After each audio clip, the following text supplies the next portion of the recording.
Welcome to MK future hits channel. আমার এই ব্লগটা আপলোড করতে একটু লেট হয়ে গেল, যেহেতু আমি একটু কাজে ব্যস্ত ছিলাম। ব্লগটাতে আপনি দেখতে পাচ্ছেন যে আমরা মা শীতলা ষষ্ঠী বা শীতল ষষ্ঠী পুজোতে বসেছিলাম।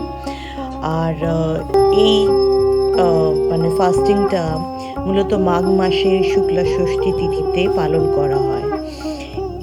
এটি রোগ মুক্তি ও সন্তানের মঙ্গল কামনায় করা হয়।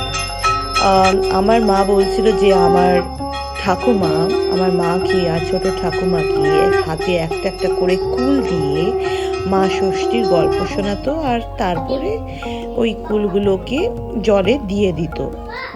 যেহেতু আমরা ঘটি পরিবার থেকে হচ্ছি, তো আমাদের মানে সরস্বতী পুজোর দিন শীতল বা বাসি খাবার বা গোটা সেদ্ধ রান্না করা হয়, আর সেটাকে পরের দিন মা শীতলা ষষ্ঠী পুজো করার পর সহপরিবারের সাথে আমরা সেটাকে খাই। যেদিনকে আমরা এটাকে মানে গোটা সেদ্ধটাকে খাই, সেদিনকে বাড়িতে উনুন বা গ্যাস জ্বালানো নিষিদ্ধ থাকে।